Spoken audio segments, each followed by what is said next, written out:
Donc, on avait vu une chose très intéressante, ma foi, dans Kiddushin. Et la première partie de la Mishnah, on l'a étudiée, je pense, grâce au Tosfot Yom Tov. C'est clair, Tosfot Yom Tov, tu as compris son Cheshbon ou pas?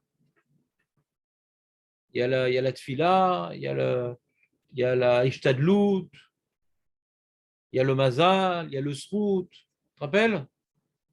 Tu as des questions sur ça? Ben, il y a fait, donc c'est très clair. Bon, c'est un sujet qu'il faut réviser, il faut bien comprendre, c'est assez fin, c'est assez fin. Ouais. Que quand quelqu'un, maintenant, il a un mazal pour le déraciner, il a besoin d'un srout gadol, c'est-à-dire d'un changement profond où il dévoile une volonté, ouais, de faire des choses que le potentiel qui lui a été attribué n'est plus adapté. Donc on peut lui changer le potentiel. On peut, c'est possible. Sauf si Hachem en a décidé autrement, comme Rabbi Eliezer Ben Pedat, que là, même s'il fait un srout gadol, il sera toujours pauvre, mal à Et même s'il a, comment dirais-je, bouleversé sa vie, révolutionné sa vie, maintenant il a extraordinairement un regard différent sur la vie, il a besoin d'un plus grand potentiel pour faire accomplir ses ambitions spirituelles. Gamme les Etzer Tfila, parce que c'est changer de statut, c'est changer de mode de vie. Donc ce qui était prévu doit changer, donc tu dois maintenant aller devant le roi, Leitpalel, Mikol Alev, Bitsaaka, qu'Hachem lui attribue un nouveau potentiel qui va à l'encontre de son mazal qu'il a reçu à la naissance. Ça, c'est le résumé. C'est clair, Raymond? C'est clair, Moshe? Et avec ça, on avait expliqué Rosh Hashanah. Rosh Hashanah, aussi début de l'année, c'est fixer des choses. Et normalement, tel qu'on est arrivé à Rosh Hashanah, ça ne devrait pas changer. Mais si on arrive à réaliser un changement drastique durant l'année, et Charlie Palel, ça regarde fil. Ce qui est prévu, sans fil, rien ne bouge. Machenixar, sans tfila, rien ne bouge. Et même la tfila ne sert à rien, il me dit nixar. Alors comment ça marche? Il y a une zéra, Rosh Hashanah, il y a une zéra à la naissance qui s'appelle la mazal. Quelqu'un qui a changé, il n'est plus le même, pour que Hachem, entre guillemets, prenne conscience qu'il n'est plus le même, pour que Hachem vienne valider qu'il n'est plus le même, il faut que tu te reviennes vers lui et tu lui pries de lui accorder une nouvelle vie, un nouveau mode de vie.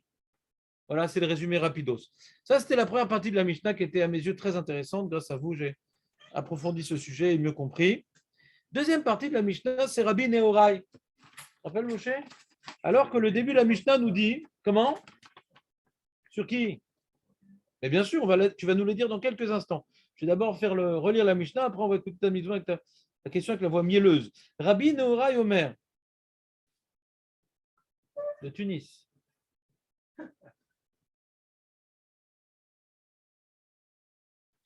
Mieux vaut une voix mielleuse qu'une voix de vache. Rabbi Nehorai Omer, Mania Rani Kol Umanut Shebolam. Alors qu'au début de la Mishnah, Rabbi Meir nous disait qu'un homme, il doit enseigner à son enfant un travail propre et facile. Rabbi Noura vient après et dit, moi, Maniach Ani Kol Umanut Shebaolam, pas polytechnique, pas H6, pas médecine, pas avocat. Vani Melamed et Beni et la Torah. Et moi, je n'enseignerai qu'à mon fils, et moi, je n'enseigne qu'à mon fils que la Torah. Ani Melamed et Beni et la Torah, moi, c'est la Torah. Shadam ochel misrara baolam hazeh, que l'homme il mange de ce salaire dans l'olam hazeh, ve'akeren kayemet lo leolam haba. Déjà, il en profite dans l'olam hazeh de sa Torah. Hein, on en profite. Pourquoi on profite de la Torah dans l'olam hazeh? Olam haba, on comprend pourquoi on profite de la Torah dans l'olam hazeh?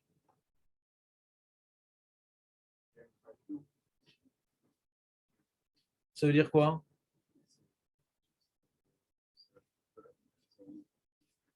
On dirait une pub de Coca-Cola. Ouais? Tamachaim.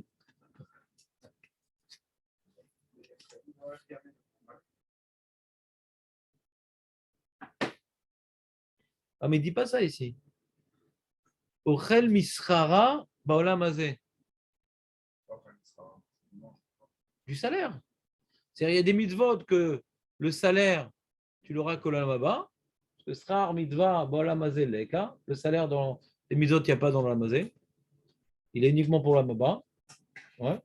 Tout ce qu'on peut avoir comme salaire des mitzvot dans l'olam hazeh, c'est que mitzvah goret mitzvah, qu'Hachem va nous donner du temps, de l'argent, des trucs, pour accomplir les mitzvot. Mais ce n'est pas un salaire de la mitzvah elle-même.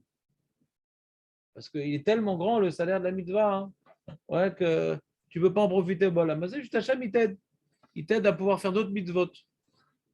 Alors que la Torah, on a vu hier, ouais, que celui qui étudie la Torah, alors ça enlève les issourim, ouais. Il y a toutes sortes de ségoulottes de la Torah, que même que le salaire reste intact à 100%, les olam haba, c'est des fois des mitzvot qu'on fait b'olam hazeh, et Hachem nous paye b'olam hazeh pour nous punir, chas v'shalom, de ces mitzvot-là. Quelqu'un qui n'a pas fait beaucoup de mitzvot, qui a fait beaucoup d'avérotes, pour que son jugement soit facile quand il va mourir. Alors Hachem, pour qu'il soit complètement rachat arrivé là-haut, le peu de mitzvot qu'il a fait, il le paye b'olam hazeh. Donc c'est pas bon des fois de recevoir le salaire des mitzvot b'olam hazeh. Mais la Torah, on reçoit le salaire b'olam hazeh, vegam b'olam haba. C'est-à-dire, il n'y a pas ici une déduction, on ne va pas déduire de son salaire pour lui donner b'olam hazeh. Non, ce n'est pas une déduction. C'est une multiplication. Et là, et là. Donc, qu'est-ce que je veux maintenant? Comment? Pas pour la Torah, pour les mitzvot. Pour la Torah, oui. Pour la Torah, on voit que non, que oui. Ochel misrara b'olam hazeh. La Torah, c'est différent. Et les Rishaïm qui reçoivent tout le truc de Bala Mazet. Comment si c'est match électrique? Le Sahara de Mitzvah, c'est match électrique. Bah, tu parles de quoi? De Torah ou de mitzvah? Non, c'est pas électrique. On peut perdre la mitzvah et qu'elle soit payée dans la mazé.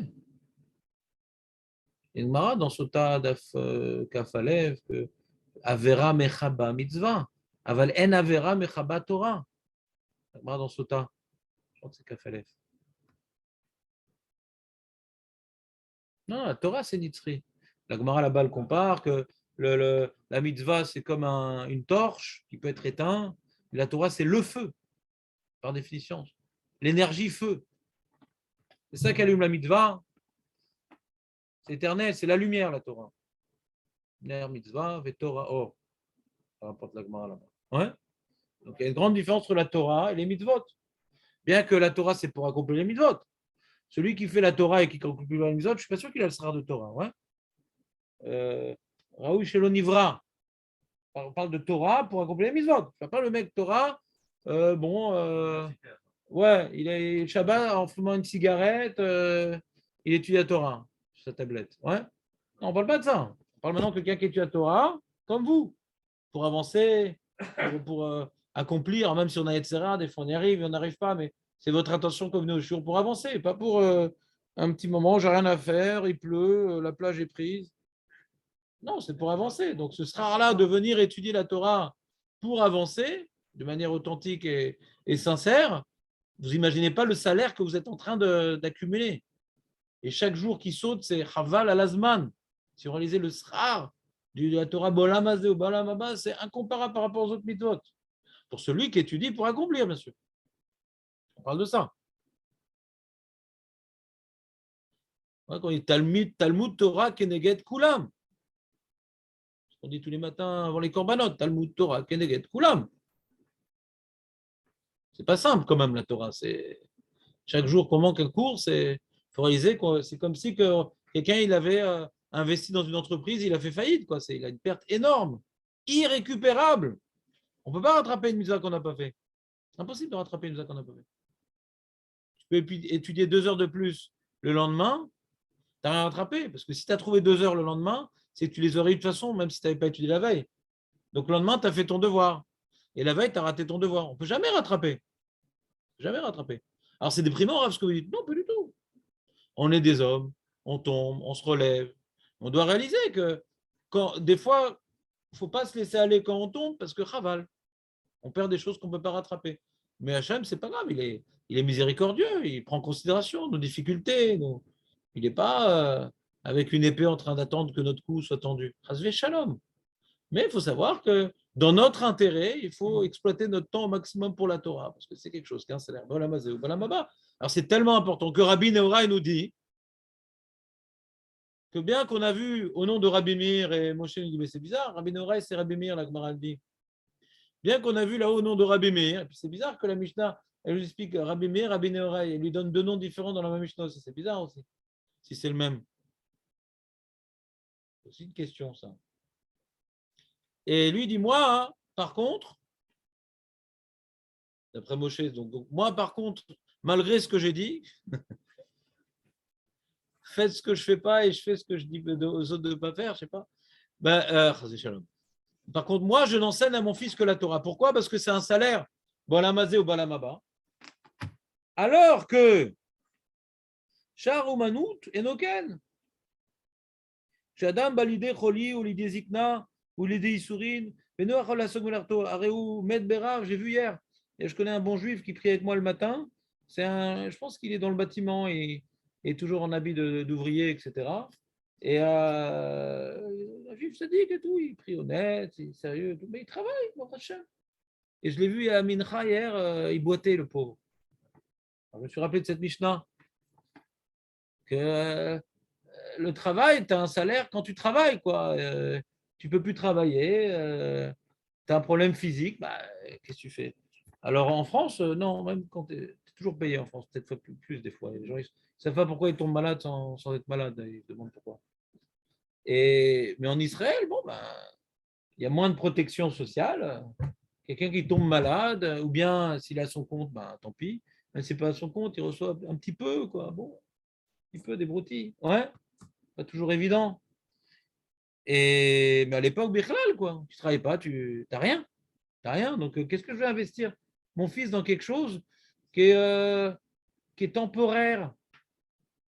Quand il est jeune, en bonne santé, ça l'aide. Et puis quand il est vieux ou il n'est pas en bonne santé, ben, il ne peut rien faire avec ça. Il va mourir de famine. Avala noken, mais shamrato mikolra benaruto. Ça le protège des choses quand il est jeune, des choses négatives. Venotetlo acharit vetigva beziknuto. Et ça lui donne également, quand il sera vieux, ouais, de l'espoir, acharit. Je ne sais pas exactement c'est dire quoi, acharit. Beneroto Mahomer. Alors après, la Mishnah rapporte des psukim pour prouver que quand on est jeune, la Torah nous protège et quand on est vieux aussi, la Torah nous permet d'avoir une bonne vieillesse. Donc qu'est-ce que maintenant je vais investir mon fils dans des trucs éphémères et temporaires?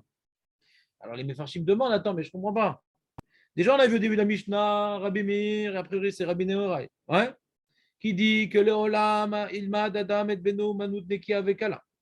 Un homme, il doit enseigner à son fils. Ouais, il doit enseigner à son fils. Il doit enseigner. Ilmad Leolam, Ilmad ou Manout. Et après, il vient Rabbi Nehorai, que a priori c'est Rabbi Meir. Et il dit non, non, non, moi j'enseigne pas à mon fils. Elle est claire la question, non? Moi que la Torah. Donc tout le monde a posé la question. Et sur la feuille que je vois que vous avez tous perdu, ça me permet de dire ce que je veux maintenant. Ouais. T'as pas reçu la feuille, toi, Nathan? Il n'y a que Maître Baru qui doit avoir la feuille. Ah non, vous étiez en France peut-être. Mais dites-moi quand je ne vous ai pas donné les feuilles que je puisse compléter le tableau. N'ayez pas peur. J'ai encore de l'encre. Tous les vendredis, maintenant cette feuille-là, on l'a au moins depuis un mois. Si ce n'est pas un mois et demi. On a mis du temps sur cette feuille-là. Alors, bon, Rachem, je suis seul à l'avoir. Donc, qui c'est d'accord? Ah, Moshe, la force. La force tranquille. C'est bon? Personne n'a la feuille? Tu as essayé de voir ta feuille si... Vous avez vos papiers? Ouais? Je vais vous faire maintenant le matin. Vous avez vos papiers?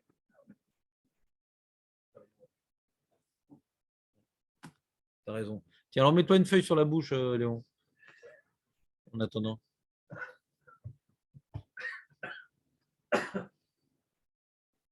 On va essayer de parler avec le masque, les amis.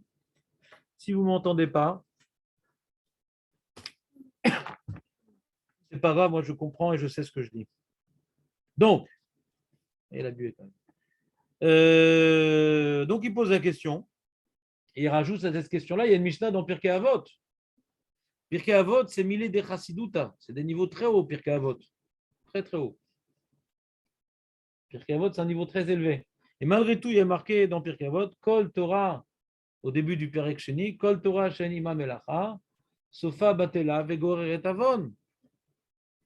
Il y a fait Torah im derech eretz, sheyegiat shenehem meshakachat avon. Derech eretz, c'est pas les bonnes manières. Derech eretz, c'est le travail, ouais. Il y a fait Torah, chez Kol Torah Shen Ima Melacha, Sofa Batela Vegoret Avon. C'est bon? Donc, qu'est-ce qu'il fait, Rabbi Nehorai? C'est un Tana. Alors, Moshe veut donner un élément de réponse. Il dit Nachon, que cette Mishnah dans Pierre Kavot, et ce qu'il a dit Rabbi Meir, c'est pour les gens normaux. Mais peut-être il y a une certaine élite qui n'est pas touchée par ce sujet-là. Voyons voir, voyons les tiroutim. Comment? Torato ou Manuto? C'est japonais. Torato Manuto. Hein? Alors le Maharsha, qu'est-ce qu'il répond? Le Maharsha, il rapporte une autre Mishnah qui est Toratecha Keva ou Merachtecha Arai. Et il veut, à partir de cette Mishnah-là, expliquer que quand il dit Ani Melamed Torah à mon fils, ouais, c'est-à-dire Bekeva, c'est la Torah. Arai, il fait un lavdavka dans la Mishnah. C'est-à-dire bien que au début de la Mishnah, il est marqué Leolam Ilmad Adam Umanut, ouais, Nekia Okala Ebeno. Donc on a l'impression que ça doit être un investissement tout particulier. Viens Rabbi Norai, moi je m'investis plus dans l'enseignement de la Torah. Ouais, c'est Dochak. C'est Dochak.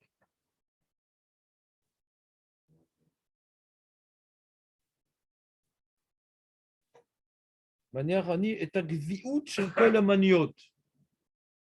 C'est Dochak. L'Avdavka la Mishnah. On a des tirotim qui rentrent un peu mieux.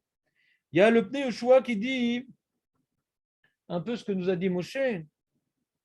En Kol Adam Zoché Lekar. Chez Melarto. Tease Bidei Acherim. Pas tout le monde a le mérite. Pas tout le monde a le mérite.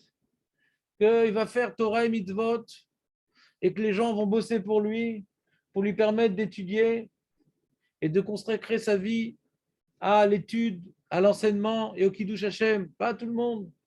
Pas tout le monde. Veter chez Yesek, Gambemlara. Donc, c'est chez Osek Gambemlara. Donc, comme là, pas tout le monde a ce route-là. Il faut bien bosser. C'est un route gadol. Et là, chez Rabbi Nohara, Yamar, Ken, Klapé, Atzmo. C'est ça qu'il a marqué béni. Pourquoi il a marqué dans la Mishnah béni? Il n'est pas marqué Léolam Adam Ilmad de la Torah. Non. Il n'est pas marqué Léolam Adam Ilmad Torah. Marqué Maniach Ani. Kol Umanut Shebalam Ve'eni Melamet et béni et la Torah. Ce n'est pas un enseignement pour le klal. Ce n'est pas un enseignement pour le Ham Israël. Il est en train maintenant de rapporter son comportement personnel dans cette sougia. Il n'est pas en train d'enseigner aux autres quoi faire. Il est en train de nous préciser, attention, c'est vrai qu'on a vu dans cette Mishnah qu'il y a un enjeu important d'enseigner un travail à son enfant.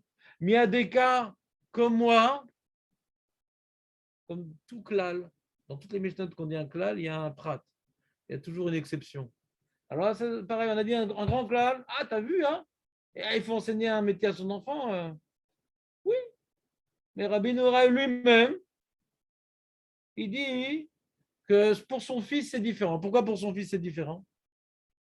Il a vu que son fils était particulièrement doué. Il a vu que son fils était particulièrement tzaddik.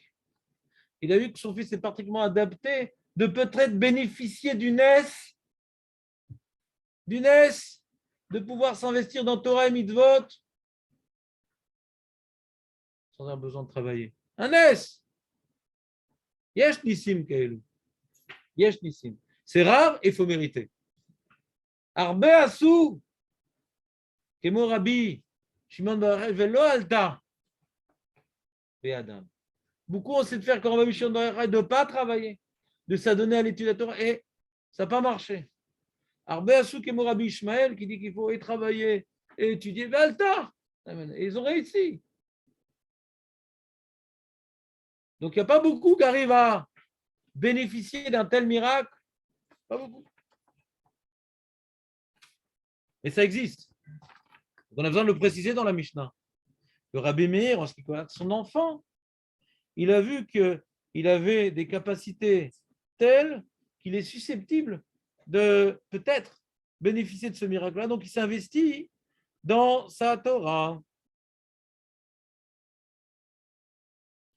Et le Sefer HaMakneh, tu connais le Sefer HaMakneh, Nathan? Non? Tu n'as pas fait Mifran sur Kiddushin? Ah, tu n'as pas fait sur Kiddushin, toi? Pour la Yeshiva? Ah, parce que c'est un des Mefaresh très connus dans Kiddushin, Sefer HaMakneh. Alors lui, il rajoute au Pnei Yehoshua, hein. On rajoute au Pnei Yehoshua, il faut quand même. Ça ne suffit pas que l'enfant il ait des capacités, qu'il y ait Rabbi Shimon. Il faut aussi du bitachon. Non? Baruch HaGever Asher Yiftar B'Hashem V'Hashem Hashem Yiftacho. Parce que c'est un S de pouvoir étudier la Torah et de ne pas avoir de problème de parnassa, c'est un S. C'est un S. Donc il faut déjà que l'enfant il ait ces capacités-là. Et en plus, il faut se renforcer en bitachon. Parce que l'okulam zochim mais un S. Yesh nissim kaelu. Il y a des miracles comme ça. Il faut pouvoir le mériter. Il faut être adapté pour cela. Il faut être adapté pour cela. Comme on voit Rav Yosef, au début, son père voulait qu'il l'aide à s'occuper du commerce. Et les rabbanim, ils ont supplié, non, laisse-le dans le limoud, il est particulièrement adapté. Et toute sa vie, il a pu étudier la Torah sans devoir se disperser. Et on ne peut pas dire, on ne peut pas dire, le père de Rav Yosef, on ne peut pas dire, mais il a marqué Léolam Ildama, Adam ou Manout. Si le père de Rav Yosef, David Racham, il aurait rapporté la Mishnah de Kiddushin, alors les rabbanim qui sont venus le voir disent, oui, mais Rabbi Noaï, il a dit, moi, j'enseigne à mon fils que la Torah. Donc, on a besoin de préciser ce cas particulier. Sinon, on aurait perdu beaucoup de sommité de Torah dans l'âme Israël. Ah, il faut enseigner un métier, débrouille-toi. C'est tellement, tu vois, ce qu'un enfant, on peut lui inculquer quand il est petit. Combien on peut lui inculquer quand il est petit? J'ai connu certains Gdolim, un qui est parti cette année, le Rav Pachima, et toute sa Torah, il connaissait tout le chat, ses poskim, etc. Il l'a appris jusqu'à 21 ans. Après, c'est de la révision. C'était 18 heures par jour, avec une intelligence, avec une mémoire, avec un sérieux, avec une méthode. Ouais. Tu étudies sérieusement depuis l'âge de 10 ans jusqu'à 21 ans. Ça fait 11 ans d'études intensives. Tu peux finir chasse et poskim si tu es intelligent et tu as de la mémoire. Et après, la mémoire, elle diminue un petit peu. On se marie, après truc. Non. Les premières années, elles sont fondamentales. Les premières années, c'est là quand on est jeune, il faut étudier, parce que c'est des bases pour la vie qui ne s'effaceront jamais. Alors, ce qu'on va étudier par la suite, bon, on approfondit, c'est nos titres de limoud, c'est bien. Donc, si l'enfant, on lui enseigne un métier et il n'étudie pas ses 18 heures par jour, eh ben, on n'aura pas de de Rav Yosef, on n'aura pas de Rav Shach, on n'aura pas de Rav Eliashiv, on n'aura pas de Rav Kook, on n'aura pas de Rav Bandeh Chaliaou, on n'aura pas de tous ces grands rabbanim qui n'ont fait que étudier la Torah et qui sont arrivés à non pas être des ordinateurs où ils ont des connaissances, mais d'avoir une analyse.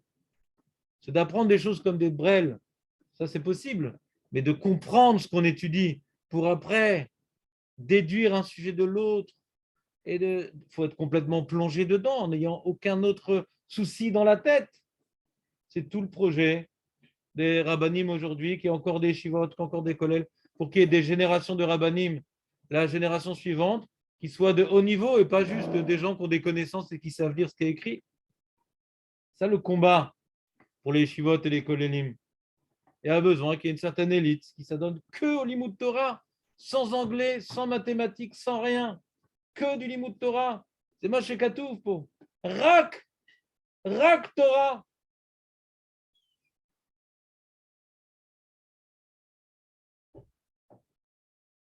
Oh, le Han Yaakov lui donne un autre tirout. Il dit c'est gam ou manout. Il dit c'est pas une stira.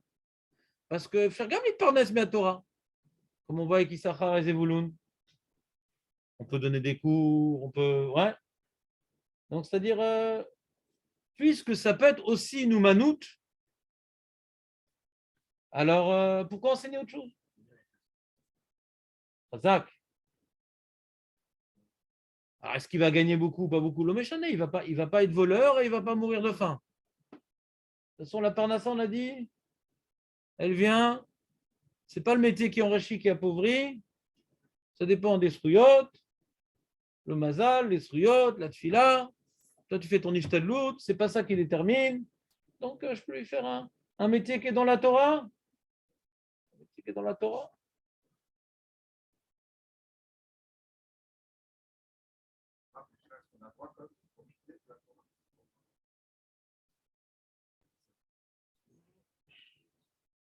Non, on n'a pas le droit de s'enrichir de la Torah. On n'a pas le droit de s'enrichir de la Torah, mais on a le droit de recevoir, ouais, ce qu'on appelle srar batala. C'est-à-dire que si j'avais fait un métier, je n'aurais pas pu vous faire des feuilles. Je n'aurais pas pu passer 15 heures pour, c'est-à-dire 6 heures par jour pour préparer le jour du lendemain, en venant le matin, etc. Je n'aurais pas pu, impossible. Donc maintenant, j'ai annulé une parnassa. Ouais. Alors quoi comme parnassa? Dit, j'aurais pu être courtier en bourse. Non, ça ne marche pas. Ouais. Le truc minimum. Minimum. Donc, j'ai le droit de recevoir une compensation, ouais, de ce que j'ai annulé comme parnassa, hein, pour pouvoir me mettre aux dispositions de l'enseignement des gens. Mais dire maintenant, voilà, j'ai bac plus 30, donc je mérite un salaire. Bon, alors c'est 800 shekels par heure. Hein. Moi, je suis un conseiller en Torah de très très haut niveau, j'ai une grande expérience, entre guillemets, pas par rapport à Torah, par rapport aux gens qui donnent des conseils dans la médecine, dans la ci, dans la ça. J'ai beaucoup plus étudié qu'un médecin en Torah, j'ai beaucoup plus étudié qu'un philosophe en Torah, beaucoup moins étudié qu'un autre Talmid Chacham, mais par rapport aux autres domaines, ouais, je mérite un salaire, pas un salaire, c'est même plus un salaire, c'est payé en minutes. Si j'éternue, le mec, il a perdu 500 shekels déjà. Ouais. Quoi? Et c'est plus 4, plus 30. 30 ans que je suis dedans. Tu te rends compte? Et je suis diplômé en Agadot, je suis diplômé en Halachot, je suis diplômé en jeu de mots, j'ai toutes sortes de qualifications. Ouais. Donc ça, je ne peux pas recevoir pour ça. C'est-à-dire que je n'ai pas un salaire équivalent à mes compétences. Ouais. Je n'ai pas un salaire équivalent, ouais, à mes efforts et, et à l'importance de ma Torah et combien ça touche, combien ça aide. Non. Ce sera un batala. Je fixe pour que je ne crève pas de faim.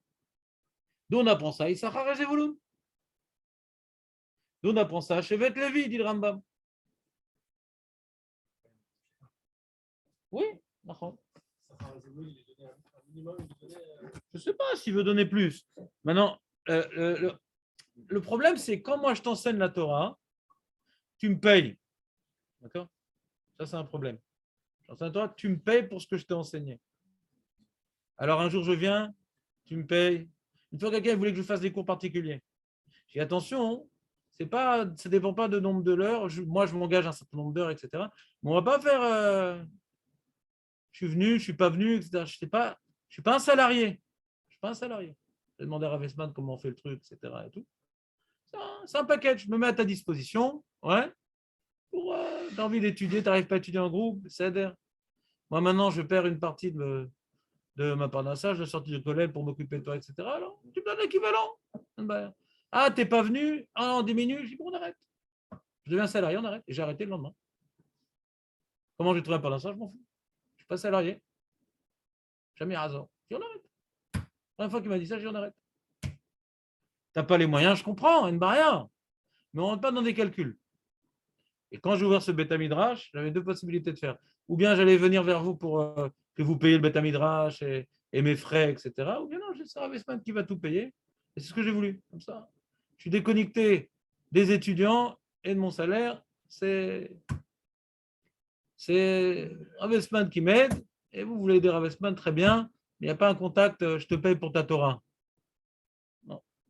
Je suis à votre disposition, c'est gratuit. Celui qui a de l'argent, qui n'a pas d'argent, l'homme échané. Celui qui a trop de masser, c'est encore le temps. La tombola, elle a été repoussée la semaine prochaine. Ouais, encore le temps. Je peux encore vous libérer. Comment? Comment tu dis? Il n'y a pas eu lieu encore la tombola. Ouais. Et ça devait être jeudi, puis en fin de compte, ils l'ont repoussé. Donc, tout est encore ouvert. Ouais. Mais Kitsour. Donc, de vivre de la Torah, ça s'appelle de survivre de la Torah. C'est pas s'enrichir. C'est compenser le minimum. On compense avec le minimum. Personne, je pense, s'est jamais enrichi d'enseignement de Torah. Ouais. S'il le fait, les filles à halakha. Ouais, alors après, il y a après marqué d'autres choses que d'offrir des cadeaux au Talmid Chacham, ouais, des trucs, etc. C'est que mot être Zoché Mishrina peut offrir, mais c'est le cachou au shiur. Tu m'as enseigné tant, t'as ça. Ouais, il y a les matanot, on voit les matanot Keuna, matanot Levia, donc on voit la notion d'offrir d'aider de tous les côtés, de lui marier ses enfants, de si, il y a toutes sortes de gens qui ont de l'argent, qui quand ils savent qu'un avraire, il doit marier sa fille, surtout, ils vont donner des grandes sommes pour le mariage, etc. Oui, c'est-à-dire il y a une mitzvah d'aider quelqu'un qui étudie la Torah, c'est une très très grande mitzvah. Ça s'appelle Yod Davek Beshrina. אפשר להיות דבק בשכינה הווש, וזה, מעיני מנכסיו לתלמיד חכם, עשי את ביתו, עושה לו פרקמטיה, גמרא. Oui, mais pas donnant, donnant. C'est un peu toi comme les pères de vite. Tu payes les frais, mais pas le fruit lui-même. C'est ce que je veux dire. Tu n'es pas en train de faire du commerce de la Torah, mais d'aider quelqu'un qui enseigne la Torah pour qu'il puisse continuer à enseigner. Alors, ça ne s'appelle pas payer la Torah. Ça s'appelle l'aider à accomplir une mitzvah, de laquelle on profite.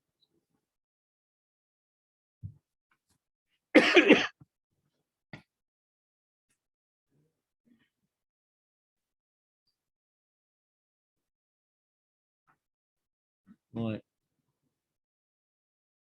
Alors, celui qui dit comme toi, c'est le Riz Alevi, Moshe, qui parle de Rabbi Shimon Bar Yochai, Rabbi Ishmael.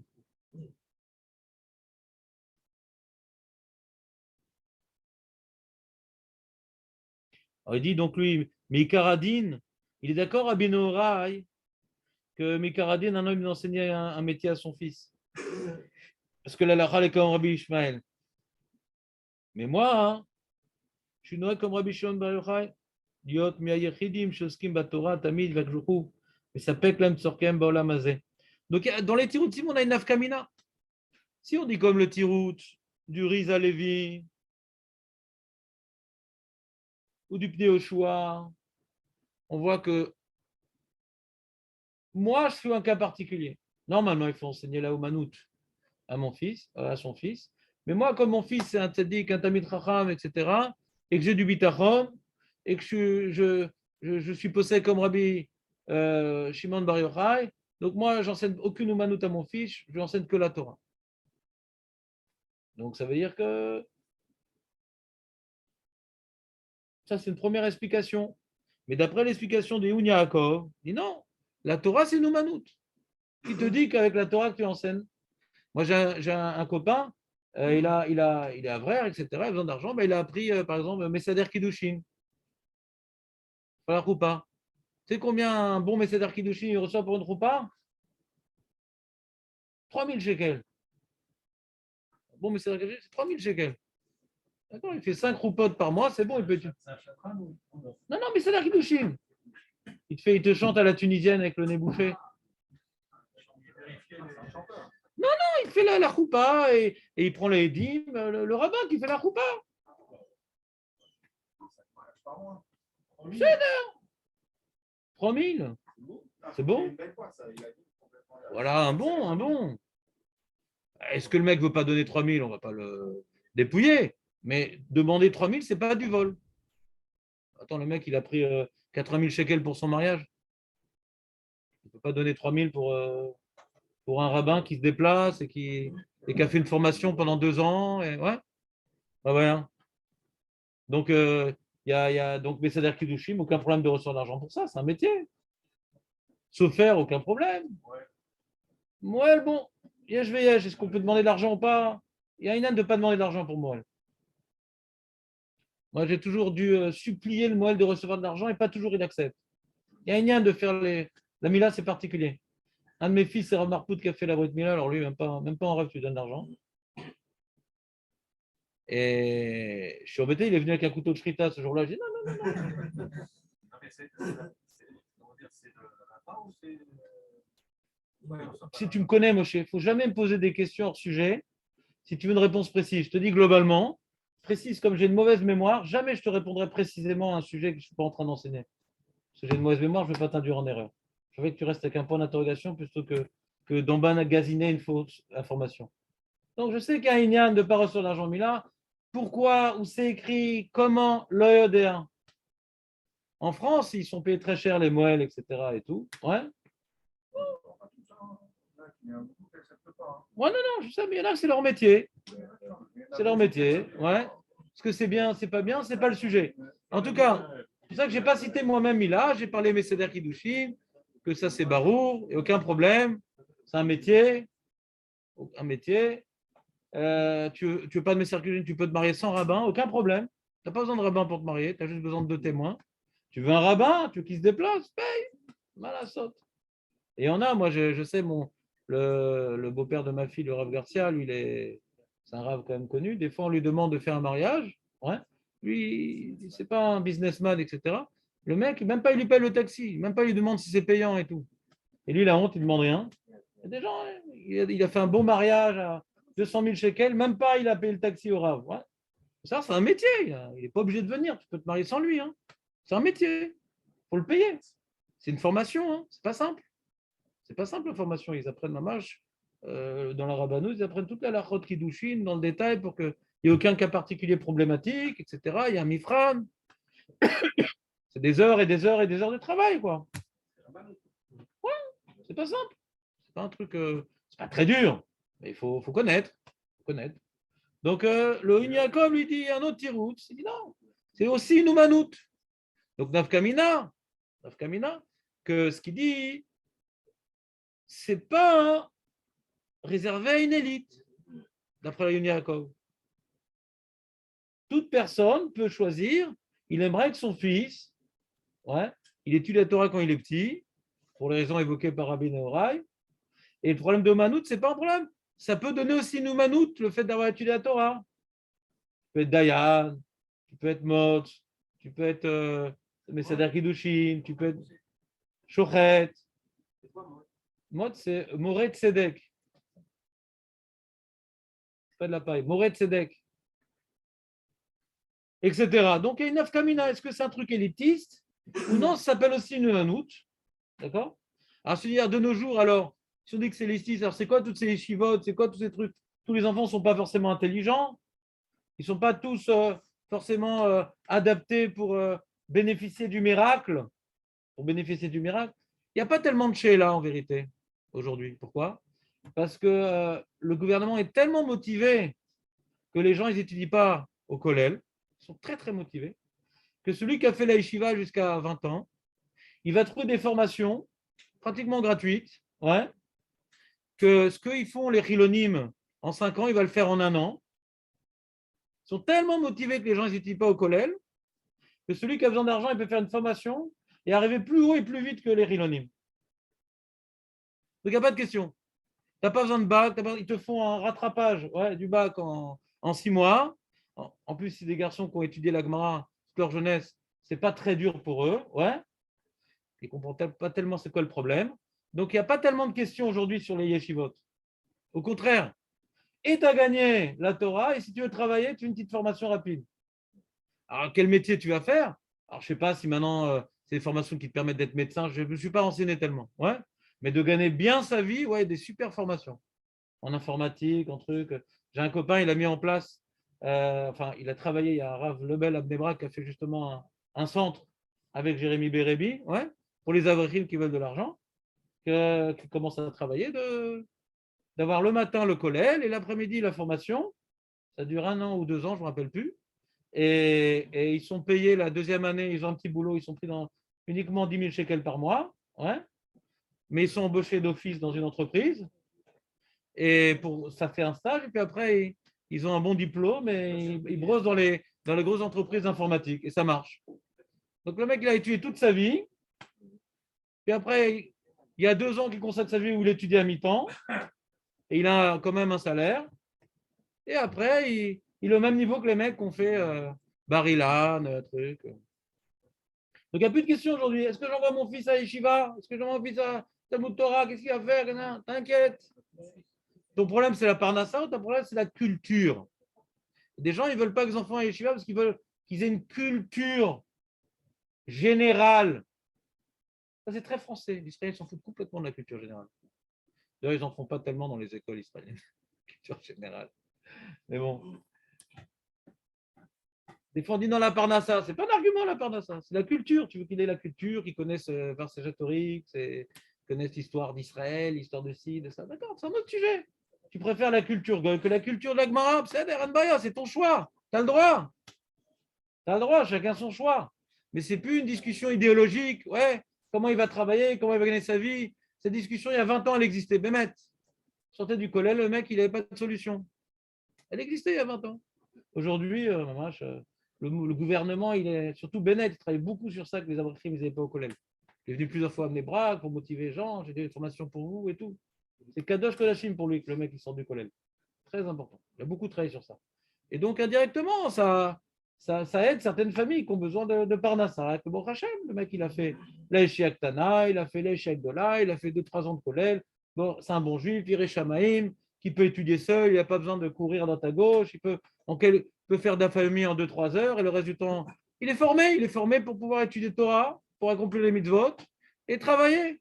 Alors que si tu en vas dans une école moitié-moitié, ouais. Alors, la deuxième moitié qui est plus importante, parce qu'il y a la fin, il y a le bac, il va s'investir. L'autre, c'est la détente. Des fois, il aura pas arrivé à 25 ans les outils pour faire face à la difficulté de et travailler et de s'occuper de sa famille. Les quelques heures, qu'est-ce qu'il va en faire? Le peu qu'il étudie, il ne comprend rien. Donc, il n'y a plus tellement de questions idéologiques sur la question. Est-ce qu'on envoie son enfant à la yeshiva? C'est plus un problème de parnassa. Et dit le Rav Moshe Feinstein, même que Rabbi Nora, il est d'accord que quand on est grand, il faut aller travailler. Il ne pense pas Rav Moshe Feinstein comme le Riz Alevi, que Rabbi Nora, il dit non, c'est comme Rabbi Shimon. Non, quel rapport? On parle de l'enfant, on ne parle pas quand il est grand. Quand il est grand, on va travailler. Bah. Il n'est pas d'accord là, Rav Moshe Feinstein. On parle quand il est petit, quand il est grand, on va travailler. Qui dit que maintenant, tu vas être Issachar Ezevouloun? C'est pas ça le sujet, on parle quand il est petit. Quand il est petit, si tu lui enseignes une manoute, il ne pourra pas bien étudier la Torah. Alors il a un bitachon. D'après Rav Moshe Einstein, Rav Nora, il a un bitachon. Je vais enseigner la Torah à mon fils. Bezat Hashem, il va trouver un travail quand il sera grand. Mais je ne fais pas l'ishtadlout dès maintenant de la Oumanout. Je ne fais pas dès maintenant l'ishtadlout de la Oumanout, de lui enseigner un métier, parce que ça va à l'encontre de son limouda Torah. Il faut que ça soit complètement plongé dans la Torah. C'est ce que font tous les Hasidim. Tous les Hasidim, ils font que Torah, Torah, Torah, Torah, Torah, Torah. À 18 ans, ils se marient et ils travaillent. Ouais, ils ont un petit collèle le soir, un petit truc, etc. Ouais. Enfin, l'olomdim ou manout. L'olomdim. Alors, dans quoi ils travaillent? Dans tout ce que tu veux. Ils sont kablanim, ouais, j'en vois plein, ils sont kablanim. Ils sont dans les commerces, ils vendent de ci, ils vendent de ça. Ils se débrouillent. Comme ils sont une grande communauté, il y a une entraide, ils se débrouillent. Alors, l'olomdim ou manout. Shum dava. Rak Torah.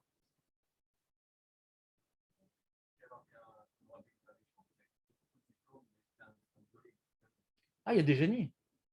Ah, il y a des génies. Ah, bien sûr. Il y a des génies. Mais tu vois aujourd'hui la difficulté d'étudier la Torah à 100% et d'arriver à un niveau du moitié de Rabbi de Lubavitch, le niveau intellectuel il diminue malheureusement. Et Niredat Adorot. Et le Rambam, et le ci, et le ça. Il y a des génies. Mais aujourd'hui, ouais, moi je vois qu'il y a des gens qui étudient à temps complet, etc. Bon, Hachem, ils ont un très haut niveau en Torah parce qu'ils ont consacré nuit et jour à ça. Mais c'est très rare. Comme dit, t'as vu, ah, lui, souvent j'ai quelqu'un dans ma famille qui est comme ça, il me dit, ah ouais, lui, tu vois, c'est un rare, non, non, il travaille, il a entreprise, etc. Bon, j'écoute ses drachas, je dis, bon, Todorava, c'est-à-dire, c'est pas un ignorant, mais il est pas bête, le monsieur. Et c'est sûr qu'il aurait été beaucoup plus intéressant s'il avait consacré plus de temps à la Torah. Que maintenant, il a fait ce choix, je ne le critique pas. Mais il aura toujours besoin des livres des autres pour trancher. Il n'aura jamais une opinion personnelle. Ce ne sera pas un moré ora'a. Tu comprends ce que je veux dire? Il faut qu'il y ait des moré ora'a. C'est quoi un moré ora'a? Ce n'est pas je lis dans les Yakut Yosef. Moré ora'a. C'est je refais la Gemara, le Rishonim, et j'ai une opinion. Je comprends ce que je dis. Je vis ce que je dis. Dans ça, aujourd'hui, malheureusement, notre potentiel est tellement limité, malheureusement, qu'on ne peut pas se disperser. On ne peut pas se disperser. Et la preuve, c'est que tu vois tous les livres et tous les grands rabbinim d'aujourd'hui, ouais, c'est des gens qui ont consacré leur temps à 100% à la Torah. Kimat Kulam. Même dans le système des Datilomi, ils ont compris ce problème-là il y a une vingtaine d'années et ils ont créé donc des yeshivot où ils font que Torah. Avant, il y avait un truc mixte. Ouais. Et il y a des yeshivot, mamash, comme les yeshivot, je crois, la même chose. Et de là-bas sortent les rabbinim des Datilomi. Hein? Exactement. Et ils font que ça. Et ceux qui font l'armée font ça très tardivement. Ils n'ont pas 18 ans. Ils ont un dirouille. Il y en a qui ne font pas. Ils sont arrivés à la même conclusion que les Haredim, que si tu veux des rabbanim, l'armée va briser ton élévation spirituelle à 18 ans, c'est les meilleures années. Les maths, l'anglais va briser ton élévation. Ils sont arrivés à la même conclusion, il n'y a pas de secret. Même s'ils font l'armée, ils font un an et demi, et ils font dans des plus hautes que de dates. Oui, mais ce qui est méranien, c'est qu'il y en a qui ne font pas. Alors qu'au début, c'était comment on ne fait pas l'armée? Ils sont arrivés à la conclusion que ce n'est pas possible. Que pour arriver à un niveau de spiritualité, de connaissance, ouais, l'élite de l'élite, je ne peux pas, je n'ai pas fini Nida, je n'ai pas fini Shabbat, je n'ai pas fini Issour Ve'eter, je n'ai pas fini Yevchar. Après, je vais me marier, j'ai des enfants. Comment je vais finir tout ça? Donc, c'est-à-dire, le niveau spirituel à notre époque, ouais, fait que la yeshiva et le kollel sauvent le peuple juif. Pas shoot qu'il y a des gens qui puissent comprendre, pas uniquement lire, comprendre ce qu'ils disent pour que cette Torah elle reste vivante pour la génération d'après. Ça sauve l'âme Israël. Les gens disent, il y a plein de livres, ça va, suffit de lire. Non, tu as vu qu'on étudie un sujet, les livres, ça suffit. Ça ne suffit pas. On n'a rien compris, tout ce qui est écrit, on n'a rien compris. On a besoin d'approfondir. Et Baruch Hashem, il sort de plus en plus de livres, puisque moi, je vois, des choses de plus en plus précises, des choses que j'avais dit depuis des années, que j'ai vu nulle part. Maintenant, c'est écrit. Ah, la Torah, elle est sans arrêt, elle est approfondie, elle a des répercussions dans des nouveaux domaines, dans des nouveaux problèmes, dans des nouveaux sujets, des sociétés qu'il n'y avait pas avant, des technologies qu'il n'y avait pas avant. On a besoin de la laisser vivante, cette Torah-là. Donc, ce qu'il dit Rabbi Weinstein, il dit la Mishnah ne parle pas de la yeshiva. Non, Rabbi Neura, il dit même que mon fils, il va travailler plus tard, mais si ça ne donne pas à 100% à l'imout Torah quand il est jeune, ma'ayeito. Et comme une fois, il a dit le Chafetz Chaim, il y a un talmid à lui qui voulait partir de la yeshiva, il n'y a pas de problème, tu peux aller travailler. Mais juste, est-ce que tu veux travailler comme un juif ou comme un goy? Il dit, quel rapport? Comme un juif? Ah, d'accord. Donc, tu as étudié, je crois, sur la halachot ribit? Tu as étudié la halachot sur payer le salaire en son temps? Tu as étudié la halachot gezel akoum? Tu connais, comment tu peux être médecin si tu n'as pas de diplôme? Comment tu peux travailler si tu n'as pas le diplôme de pouvoir accomplir la halachot liée au travail? Reste encore un peu, étudie ce sujet-là. Après, tu vas travailler comme un juif. Si on voit dans la Gemara, c'est écrit sur celui qui fait du ribit, lokam letriatametim, verroulé, verroulé. Des fois, on fait du ribit sans s'en rendre compte parce que mais tout le monde le fait, c'est ça le commerce. Ben ouais, c'est le commerce des goïms. T'es juif. Donc, il faut arriver dans le monde du travail avec une connaissance ilkratique. Sur ça aussi, Jérémy Bérébi a beaucoup travaillé. Il donne des cours sur ça. Et il y a des livres qui existaient en anglais avant pour toutes les lois qu'un homme dans le travail doit connaître, qui ont été traduits maintenant en français par Torah Box et par les efforts de Jérémy Bérébi, que quand tu dois travailler, tu dois connaître la halachot qui sont liées au travail. Tu as la halachot ichoud aussi. Des fois, tu as une secrétaire. Ouais. Tu as plein de problèmes d'Alaha. C'est bien d'aller travailler, mais sans faire d'Averot. Avant de travailler, si tu faisais des chaussures, bon, si quelqu'un venait t'embêter, tu dis de quoi il se mêle. Mais là, aujourd'hui, tu as des problèmes de ribit et de hiroud avec la secrétaire et de. Sans fin. Sans fin. Même la retraite que tu reçois, est-ce que c'est une chevra qui respecte ribit ou pas? Ça aussi, il y a des chevrotes qui font ribit, des chevrotes qui ne font pas ribit. Tu t'es renseigné, Birlal? Des milliers de questions, des milliers de problèmes. Si tu n'as pas grandi dans les chivotes, dans le collège, tu n'as pas le rail affiné aux questions, bah, tu ne poses même pas la question. Le fait d'étudier comme ça à temps complet, ça nous amène à nous poser des questions sur plein de sujets. Très bien. C'est clair? On avait posé une question, il y a une stira entre le début de la Mishnah et la fin de la Mishnah. On doit enseigner la Omanout à son fils. Rabbi Noraï dit, moi j'enseigne que la Torah. Plusieurs réponses. Est-ce que son fils était une élite et donc c'est comme Rabbi Shimon Bar Yochai? Ou non, c'est que la Torah aussi c'est une Omanout, Nafkamina.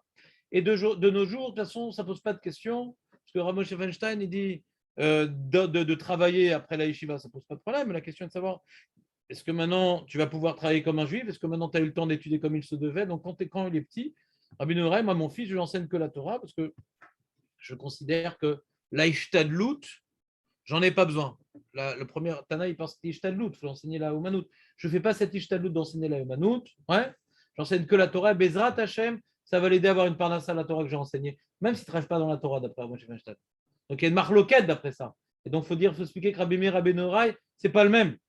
D'après Moshe Weinstein, c'est une marloquette. Et comme ça, le Rafet Rossim dans Biolacha dit que c'est une marloquette. Comment ça s'arrange Rabbi Meir, Rabbi Noraï? Je ne sais pas. Peut-être qu'il y en a deux Rabbi Noraï. Pour eux, c'est une marloquette. Ça ne s'explique pas. D'après le Yaakov et d'après le Gris Alevi, ce n'est pas une marloquette.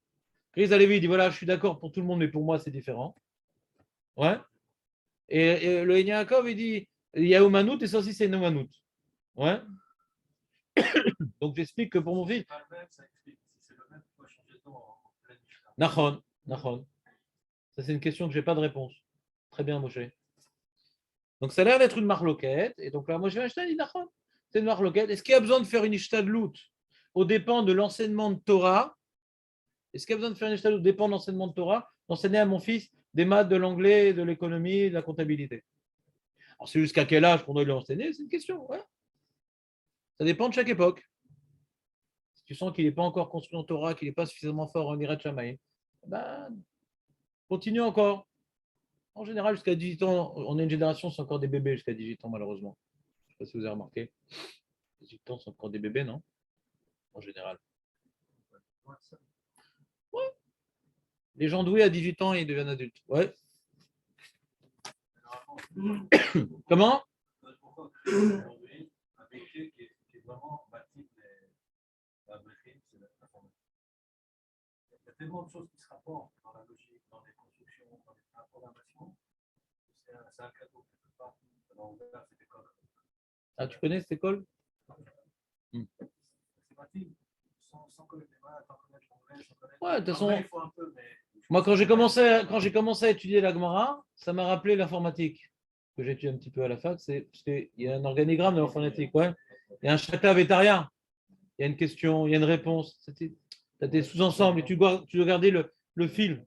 Moi, ça m'a fait penser à l'informatique quand j'ai commencé la Gemara. Alors là, on va finir notre sujet de Parnassa sur ce point-là. Et comme ça, j'ai déjà préparé une autre feuille. Je me dis peut-être on va finir celle-là, je ne pense pas.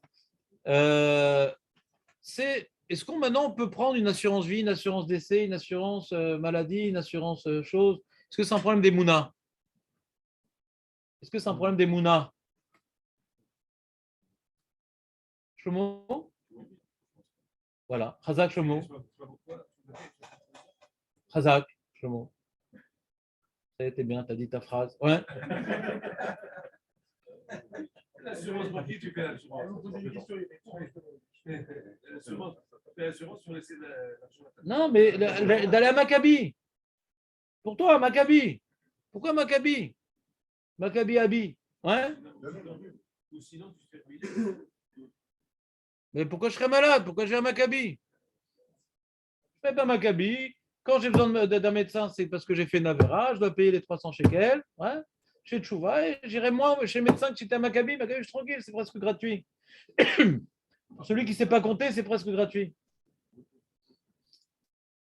Pas créer des audiences informatiques. Mais je ne suis pas marié. Je suis juste un poisson rouge qui s'en fout. Il s'en fout, le poisson rouge. Tout le temps, toute la journée. Bof, bof, bof. Ouais, il s'en fout, le poisson rouge. J'ai essayé de noyer mon poisson rouge, jamais j'ai réussi. Alors, il y a une Gemara dans ce tas qu'on a fait ici, dans ces lieux, un dimanche, le jour des absents. Il dit Tania Rabbi Eliezer Agadol. Rabbi Eliezer Agadol Omer, Misheshlo Pat Besalo, Vomer Maochal le Machar, Eno Ela Miketane Amana. T'as de quoi manger aujourd'hui? Il dit mais qu'est-ce que je vais manger demain? Attends, t'as pas des mouna, mon gars? Aujourd'hui, t'as de quoi manger? De quoi tu pleures? Oui, mais demain et tout. Demain, c'est pas maintenant, demain, Hachem Ya'azor.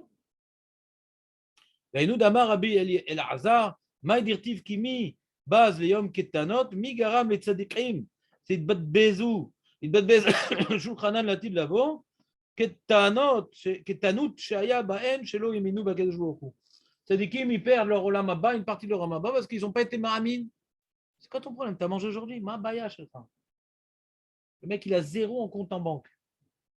0. Ah, qu'est-ce que je vais faire et tout? Qu'est-ce que tu vas faire? Et t'as faim là? Non, j'ai pas faim. Bah, demain, tu trouveras quelque chose. Tu fais pas ça, ça te enlève du Olam Haba. T'entends ou pas? Qui c'est qui veut mettre son compte à 0 si la tombola la semaine prochaine? Allez, tombe au bon moment là. Alors, il y a le shoot, le Rav Paladji.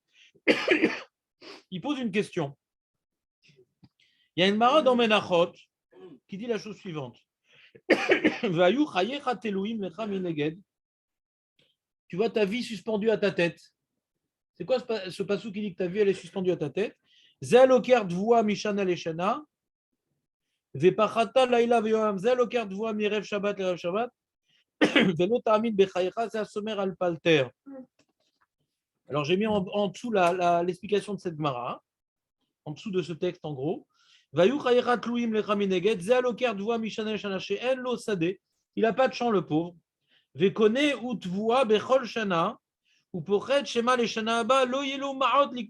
achète une fois par an le blé pour toute l'année. Alors c'est une klala, c'est partie des clales de la Torah que tu n'as pas de champ.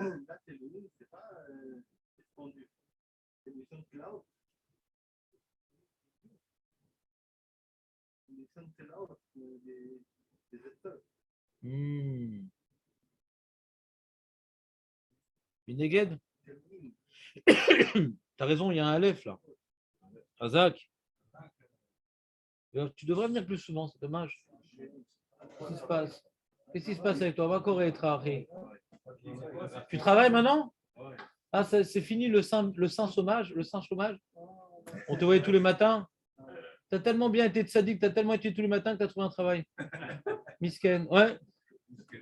Tu aurais pu avoir le même argent sans travailler Mina Shamaim comme Rabbi Shimon Bar Yochai. Aïe! Aïe, aïe, aïe! Ça n'a pas marché? Ça n'a pas marché? Bon, alors maintenant que tu travailles, on va augmenter les billets. Alors maintenant, je ne savais pas tout ça.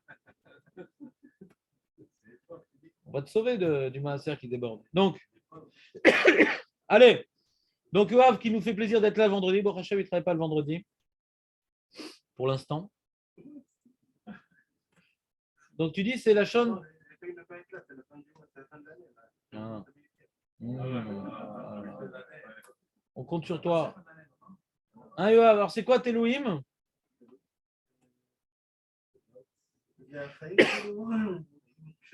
Kshaim. C'est dur la vie quand on doit acheter une fois par an parce que tu n'as pas de champ. Tu dépends maintenant de Tnouva. Peut-être ils vont augmenter les prix, peut-être pas, etc. C'est une klala.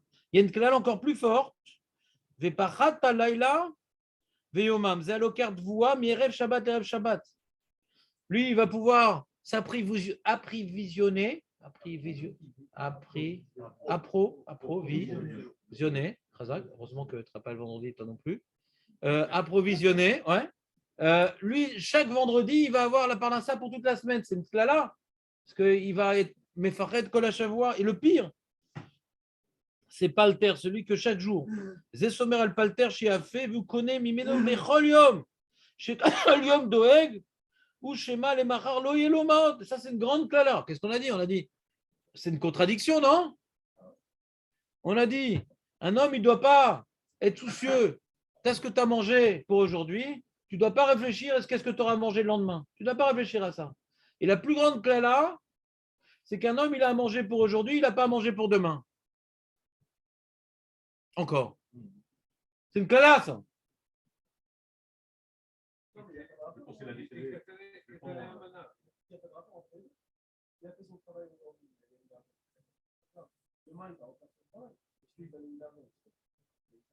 Donc, c'est-à-dire qu'un homme, il doit, pour ne pas être dans un matzav de klala, travailler, avoir un champ à lui. On dit le klala, c'est quand on enlève ton champ, tu vas être dépendant. Hein. Donc, un homme, il doit travailler pour avoir un champ. Et comme ça, il ne sera plus dépendant du champ des autres. Il doit travailler pour au moins pouvoir sa parnassa pour une semaine. Et si maintenant, il adore une parnassa chaque jour, ce qu'on appelle un scririum, ouais, c'est une situation qui n'est pas bonne et qui est une punition. C'est une punition. Quand on parle de klalot, donc c'est une punition de se retrouver dans une telle situation.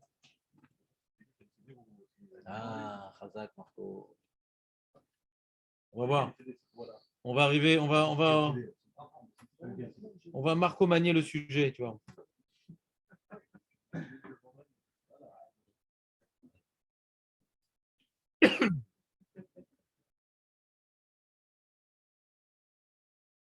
Alors il dit le Yafé Maré. Ouais, c'est pas une grande rigolade, Chomo, mais Yafé Maré. Il dit qu'il y a un pirouge sur le Yerushalmi. Il dit comme ça. C'est ce qu'on a dit dans Sota, que un homme qui manque des mounas, il se demande qu'est-ce que je vais manger demain, il manque des mounas. Ouais. C'est qu'on parle après coup, comme il dit Marco. Quand un mec il n'a rien à manger demain, Altitster. C'est pas parce que tu n'as rien à manger pour demain que demain tu ne mangeras pas. Altitster. Elle est ramalasod, Archav. Tu n'as pas pu accumuler pour demain. Elle est ramalidog. Elle est ramalidog. Tu n'as pas de quoi avoir crainte, avoir peur. Avalvadaï, chez Befoal, Raoui, les Shtadel, Gamavurmacha. Tu vas pas maintenant donner tous tes biens, tous tes surplus chaque jour pour qu'il ne te reste rien pour demain. On t'a pas dit de donner. Tu as dit quand tu n'as rien, n'aie pas peur. Est-ce que tu dois faire une ishtadles? Nous, on a dit qu'il faut faire une ishtadlout quand même. Tout le sujet qu'on a développé ces dernières semaines, il faut faire une ishtadlout, non? Faire une ishtadlout. Maintenant, les ishtadlout, quand est-ce qu'on sait que c'est ishtadlout? Ou qu'en vérité, on y croit dur, pur et dur? Quand est-ce qu'on sait que c'est vraiment, on le voit juste comme une ishtadlout, mais tout vient d'Hachem? Ou non, vraiment, j'y crois, à ce que je gagne, c'est ça qui va me faire vivre. Ben, c'est ce que maintenant, comment je le vis. Si quand j'ai fait l'ishtadlout et que j'ai à manger que pour aujourd'hui, que j'ai peur pour demain, ouais, donc c'est ce que j'ai fait comme travail, c'est pas qu'une ishtadlout, j'y crois. C'est mon travail qui me donne à manger, c'est pas Hachem. Quand je fais une ishtadlout, c'est quoi faire une ishtadlout? C'est moi maintenant, je sais qu'Hachem me donne à manger, uniquement. Et je masque le miracle en faisant un petit boulot, un petit truc, etc. Donc si je sais que c'est Hachem qui me donne à manger, et que mon boulot m'a donné à manger que pour aujourd'hui, il n'y a pas de raison à m'angoisser pour demain. Moi, j'ai fait ce que je devais faire. J'ai fait ce que je devais faire. Qu'est-ce que je fasse maintenant? J'ai gagné à manger que pour aujourd'hui. Mais je sais que ce que je travaille, c'est pas ça qui me nourrit. Shlomo, ce que je travaille, c'est pas ça qui me nourrit. C'est Hachem qui me nourrit. Donc pourquoi? Parce que ce que je travaille m'a donné à manger qu'aujourd'hui, je m'angoisse. Ça n'a rien à voir.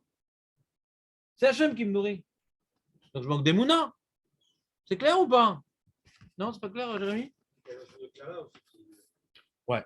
Parce que la cala, c'est que tu travailles, et tu arrives à obtenir une part d'assa que pour le jour même. C'est une cala. Alors, Jérémy, c'est quoi ta question exactement? Pourquoi c'est une cala? Alors, Jérémy dit c'est pas forcément une cala si le mec il le vit bien. Ouais, Jérémy, il dit la question, il pose une très bonne question, Jérémy. Il dit c'est pas forcément une cala. Ça dépend comment tu le vis. Tu le vis bien, c'est pas une cala.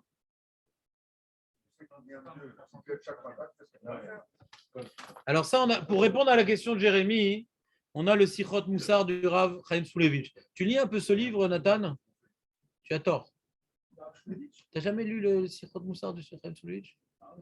Tu fais que Ravolbeu, toi, c'est ça? Mais essaie de voir un peu Sichot Moussar. C'est du Moussar de Rosh Yeshiva. C'est très, très rare, c'est magnifique. Tistakel, Tivdok. Ils l'ont fait en français, Ouais, c'est très, très beau comme livre. Très, très beau comme livre. Alors, il répond comme ça. Il pose la question.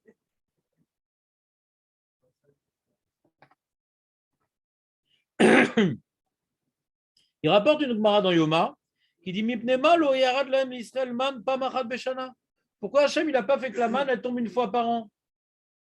Nous, par exemple, à Purim, on accroche la manne qu'une fois. Ouais. Alors, pourquoi dans le désert on n'a pas fait une fois par an ça tombe la manne? Pourquoi c'était chaque jour? La réponse est toujours Rabbi Shimon Bar Yochai, c'est marrant. Amarlem, Emshol, Lachem, Machal, Lema, Davar Domé, les Meler, Basavadam. Chez Shloben Echad, il a un seul fils, le roi. Si il donne la parnassa, le budget pour l'année, il verra son fils une fois par an. Mais s'il donne un budget chaque jour, alors le fils, ah, comment ça, papa? Tu veux un verre d'eau? Ouais, truc, que je te gratte le dos. Donc pour sentir qu'on dépend d'Akadosh Baruch. Alors Hachem, il a fait que la manne, elle tombe chaque jour. Il aime voir chez Matchazé. Et nos klalas, c'est l'oklala, c'est Tov. C'est les Tovaté, nous. C'est Tov. C'est Tov Meod. Et la bracha. Jonathan, c'est une bracha. Enlève ton manteau, Jonathan. Ça ne va pas t'aider, là. Tu es en train de te couver, on dirait un petit poussin. Ouais.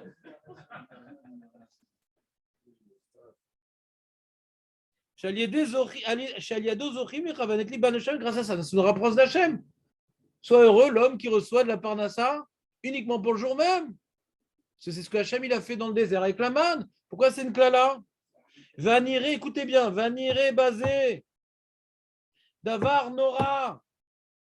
Shechen Matsav, Shemitzad Atzmo, ou Atov Beyoter, de recevoir sa parnassa pour un jour. Zatov Beyoter, c'est la meilleure chose possible pour un homme, c'est de recevoir sa parnassa jour après jour. Yachol Uliot Kegeinam Baolam Azeh. Ça peut être pour certains le Gan Eden, et cette même situation, le Geinam, ou les Katne Amana chez Doagim d'Agad Machar, voit Sholel même et Kol au Sherachaim. Le mec a mangé pour aujourd'hui, sa vie n'est plus une vie.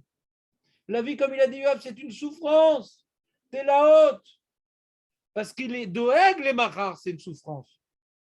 Mais s'il arrive à se raccrocher à Hachem, sa vie devient un bonheur parce que grâce à ça, il n'oubliera jamais sa dépendance à Hachem. Donc, ce n'est pas le matzav qui est une klala. C'est comment tu interprètes la situation qui est une klala. La klala, elle est d'être doeg. La klala, ce n'est pas de recevoir. Tu as vu, déjà, la klala, c'est celui qui reçoit une fois par an. Il est fou, le mec, ou quoi? C'est bien une fois par an. Pour lui, ça peut être une klala comme maintenant il dit, mais imagine maintenant que le mec, il ne veut plus me vendre l'année prochaine. Mais t'es ouf ou quoi? T'es malade ou quoi? Alors, quand on voit cette Mara, pour la Torah nous précise un peu plus, lui, on n'arrive pas à s'identifier tellement à lui. Ouais.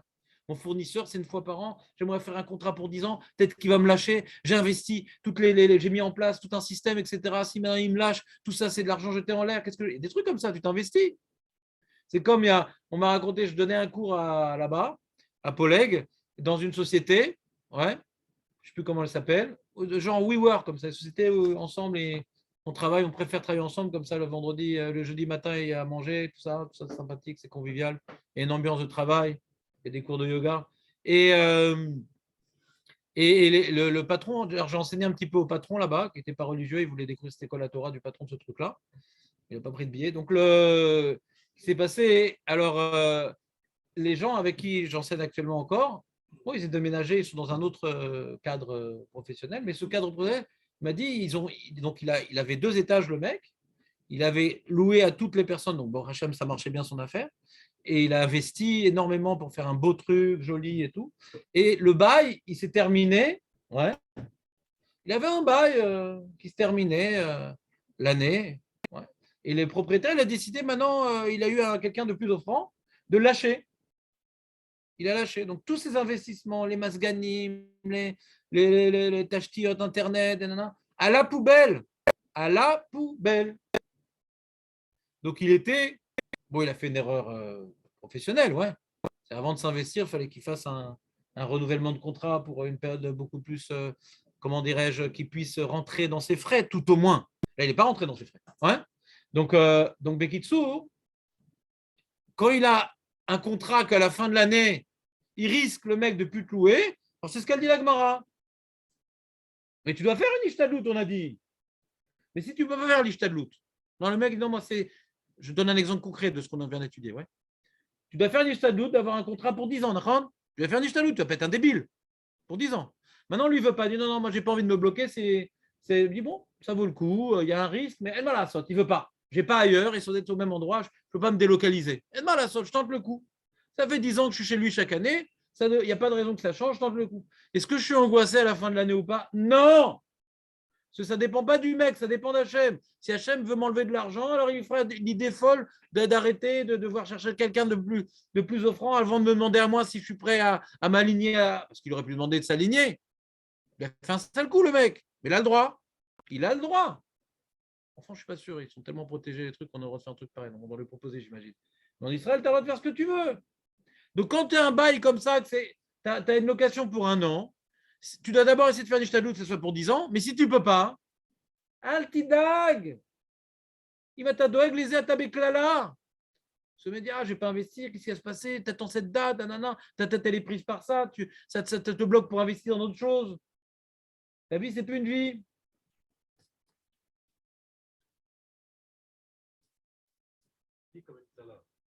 וזה מדויק מלשון הכתוב שלא הוזכר בפירוש את מצבם הגשמי, שלא יילחם דבו. Il n'y a pas marqué qu'ils ne vont pas avoir de voix.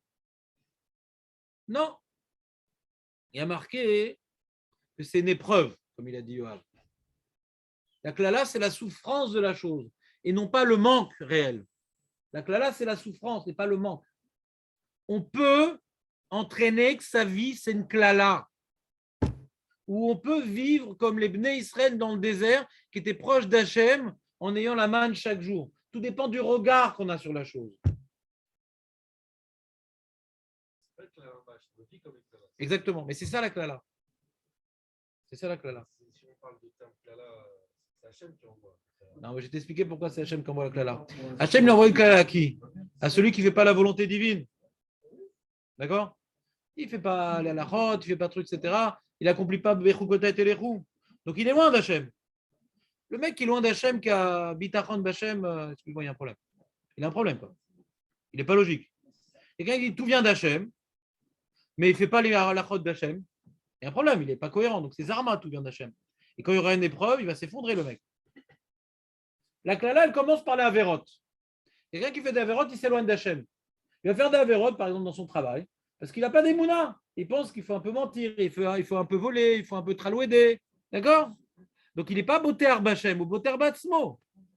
Il fait d'Averot parce que son gouffre, il est plus important qu'Hachem. Donc au Boter, il est plus cachour à son gouffre qu'à la réalité divine. Quand maintenant va arriver le fait qu'il est plus autonome, ça va être une fois par an, une fois par mois, plus il est rachat, et plus une fois par an, ça va l'angoisser. Mais c'est ça la klala. Il commence à se déconnecter d'Hachem, et Hachem, il lui envoie un truc que normalement, s'il ne réagit pas, c'est une klala. S'il reste dans sa ligne directrice, c'est une klala. S'il ne se remue pas, puisqu'il s'est éloigné d'Hachem, le fait que maintenant il va devoir chaque jour regarder son compte en banque, il ne va plus avoir de vie. Parce qu'il n'a pas appris à avoir confiance à Hachem dans Torah et Mitzvot. Mais malgré tout, cette klala-là, c'est aussi un médicament.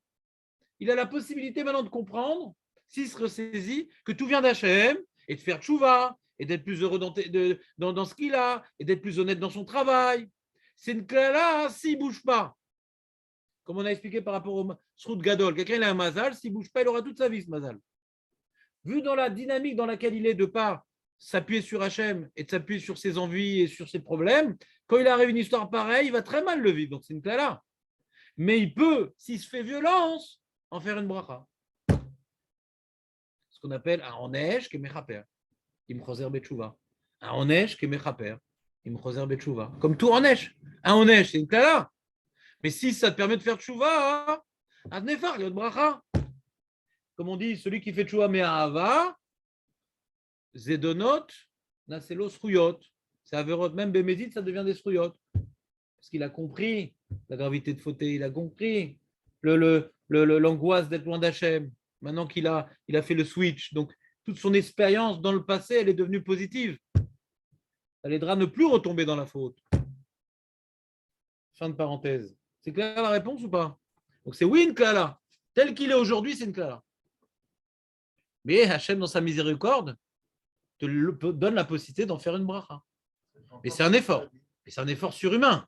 Parce que le mec, je vois les gens qui ne sont pas dans le derrière, ils ont des épreuves.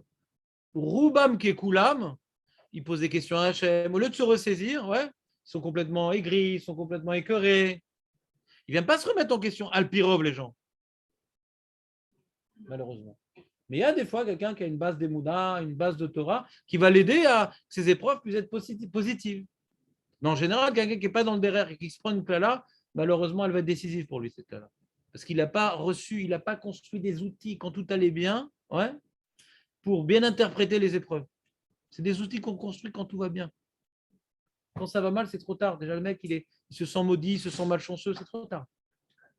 Comme je dis souvent, sans critiquer personne et sans porter un jugement sur personne, dans la Shoah, ceux qui sont tombés, il y a toutes sortes de cas de figure, mais ceux qui ne sont pas tombés, c'est parce qu'ils s'étaient renforcés avant la Shoah. Parce qu'ils avaient déjà un regard sur les épreuves avant la Shoah. Qu'ils avaient déjà une attache avec Hachem avant la Shoah. Ça veut dire que ceux qui sont tombés, ils n'ont pas d'épreuves. Ouais. En tout cas, on ne peut pas juger ceux qui sont tombés, mais ceux qui ne sont pas tombés, c'est Barouk, c'est un travail qu'ils ont fait avant l'épreuve. Voilà. Il faut déjà avoir un regard sur l'épreuve avant qu'elle arrive. Si tu n'as pas de regard, tu tombes dans la panique. Tu n'es plus maître de tes réflexions, de tes actes, tu es fichu. Alors mince, il est 10h, mais on va déborder de quelques minutes quand même. Parce qu'il y a ici, il rapporte pas de longtemps. Ouais. De toute façon, comme tout le monde est arrivé en retard, donc ça veut dire qu'on va faire le cours comme prévu. Alors, voilà, sauf Léon, bien sûr. Et c'est qu'il y a un Zohar. Parce que d'après ce qu'on a dit, il n'y a aucun Inyan de se plonger dans une situation où j'aurai rien pour demain. Il n'y a aucun Inyan. C'est si je me retrouve dans une situation où j'ai rien, c'est bien pour toi et appuie-toi sur Hachem et tu renforces ça en Emouna, c'est positif cette expérience, ça va t'élever. Mais ce que je vais faire en sorte que j'ai juste ce qu'il me faut pour aujourd'hui, on n'a pas dit ça. On a dit qu'il faut faire Ishtadlout, d'accord ? Mais il y a un Zohar qui dit ça. Il y a un Zohar qui dit Inani mamtir lachem lechem min hashamaim. Il est dit en araméen. Vous le lirez. Là, on n'a pas le temps. Qui dit que oui, un homme, ouais, il faut qu'il se projette dans une dimension. Je vais pas marquer ici. Dans une dimension de comme Kablé Aman, de vivre mamash, d'avoir ce qu'il faut pour aujourd'hui. Il y a un niveau de chassidoute très élevé. Hein? Voilà. J'avais je connais un monsieur ouais, qui a fait tchouva, etc. C'était un polytechnicien qui a fait tchouva. Et tout feu, tout flamme, et tout, il a tout laissé tomber, tout lâché, etc. pour étudier. Et ce qu'il a fait, il avait plein de vêtements, plein de trucs, plein d'affaires, etc. Il dit voilà, mes enfants, ils n'ont pas l'âge d'en profiter encore, etc. Il a tout donné aux pauvres et on verra quand mes enfants, ils seront en âge, etc. Il a tout donné ses biens et ses trucs à l'Asdaka. Quand j'aurai besoin, Hachem me donnera. C'est une dimension très élevée, qui est écrite dans le Zohar, ouais. Mais comment dirais-je, c'est pas sauter à ce qu'on a vu avant. C'est-à-dire, avant, on a dit, tout dépend comment tu le vis. On a dit qu'il y a une inyan de Ishtadlout. Ouais. La question, c'est combien d'Ishtadlout il faut faire. Le mec, il a à manger pour 1 an. Le mec, il a à manger pour 10 ans. Il dit, ouais, d'accord, mais on ne sait pas ce qui va se passer. Il y a la crise de 29, il y a le corona, etc. Puis il y a mes enfants. Il faut que je puisse gagner de l'argent pour donner une dira à chacun de mes enfants. Mais mes enfants, s'ils ont une dira et qu'ils n'ont pas un bon métier, ça ne suffit pas. Il faut que je mette de l'argent de côté. Et s'ils n'ont pas un bon métier, et leurs enfants, comment ils vont leur payer leurs études? Il faut aussi que je mette de l'argent pour payer les études de mes petits-enfants. Ishtadlout, Rav, c'est Ishtadlout. Bon, tu t'es pris pour Dieu, quoi. Tu te trampes un petit peu. Trump, il se prend pour Dieu. Mais nous, on doit savoir que bon, on ne peut pas tout faire. Et quand on nous dit qu'à partir de la Maison-Blanche, on parle de la Maison-Blanche, c'est tout, c'est comme ça. Il faut accepter. Comment tu le vis? Il ne faut jamais faire une Ishtadlout qu'on va regretter. Il faut être sa mère dans le Torah et Mitzvot. Si tu vas prendre sur toi des trucs, tu vas donner tous tes vêtements, tous tes meubles, etc. Après, ta femme va te tomber dessus et tout le monde va te tomber dessus, dire qu'est-ce que j'ai fait comme bêtise, maintenant comme je galère à cause de ça. Nanana. Quand tu fais Ishtadlout, il ne faut jamais regretter ce qui va se passer après. Et ce qui t'arrive, ça vient que d'Hachem. Donc c'est au niveau de ton Emouna. C'est un petit travail, la Emouna. Plus tu avances en Emouna, ouais, dans les choses que tu es obligé d'avoir de la Emouna, que tu ne t'imposes pas. Tu as des choses obligées d'avoir la Emouna. Tu es dans une situation. Tu te renforces dans la situation, tu n'as rien à faire. Dans Emouna, petit à petit, tu diminues en ishtadlout. Petit à petit, il faut grandir avec son émouna. Mais pas directement, tu te prends pour je sais pas quoi, après dire, ah là, quel abruti. Non, quel abruti. Il faut bien assumer ses choix. C'est bien assumer ses choix. J'ai un copain, il a écouté son rave qui a dit à sa femme de ne pas faire l'équivalence. Elle avait fait Matsup, Matspé, nanana, après elle était ganénette, il était écœuré. Je dis, bah, si tu n'es pas au niveau d'écouter le conseil du rave, alors n'écoute pas le rave. Parce qu'après, il faut assumer. Il faut assumer. Si après, tu vas être amer et avoir des, comment dirais-je, des reproches rabbiniques, mais tu vas t'éloigner des rabbiniques à cause de ça, il ne faut pas que le rave remplace ton cerveau. D'accord? Si c'est une question d'Alaha, oui. C'est une question de Hanaga et que tu sens qu'il te dit quelque chose qui n'est pas à ton niveau, tu dois lui dire aussi. Il te dit un truc, il pense que tu as un certain niveau. Dis-lui, je sens que je ne vais pas le vivre bien ce truc-là. Ben, il s'adaptera à ton niveau. Si c'est un Rav Racham. Mais lui, il pensait que tu étais comme si et tu l'as laissé parler. Ben, tu t'es planté. Dis-lui, non, mais Rav, c'est très dur pour moi. Je sens que je vais regretter si je prends ça sur moi. Dis-lui. Dis-lui. Il y a un dialogue avec le Rav. Et à la fin, il rapporte le Rav Moshe Feinstein, qui parle des assurances, maladie, assurance incendie. Elle est où ton émoula, mon fils? C'est incendie. Eh ben, incendie. T'as pas de gaz, t'as que la plaque induction. Où est l'incendie? Pourquoi tu payes ça? Est-ce que j'ai le droit? Est-ce que ça manque d'émoula? Alors, Rav Moshe Feinstein, et également le Kelotiakov, qui était pourtant en Novardoc, ouais, ils disent que non, c'est du business. Tu mets un peu d'argent de côté, pour que quand il y a un coup, ouais, avec un P, il n'y a pas un grand coup avec un T. Ouais. C'est une question de business. Comme maintenant, je prends maintenant Maccabi Plus ou je sais pas quoi, ce qui Zah, je ne me rappelle plus comment. Chaque fois, ils changent de nom pour nous embrouiller. Ouais. Eh bien, qu'est-ce que je fais? C'est un investissement. Donc, quand maintenant, je dois aller voir un spécialiste, ouais, au lieu de débourser une somme que je n'ai pas, des fois, c'est 2000 shekels un spécialiste. Ouais. Je n'ai pas cette somme-là, je ne l'ai pas. Alors, je préfère chaque mois payer 100, 200. Ouais. J'ai les 200. Donc, c'est une ishtadlout. C'est pas parce que je sais que je vais être malade et pourquoi tu crois que tu vas être malade et non, stable. Il y a des frais ouais, qui sont possibles. Je mets de l'argent de côté. Eux, ils savent me mettre de l'argent de côté. Bon, ils prennent beaucoup sur cet argent de côté. Ouais. Et je souhaite jamais en profiter, jamais le récupérer cet argent de côté.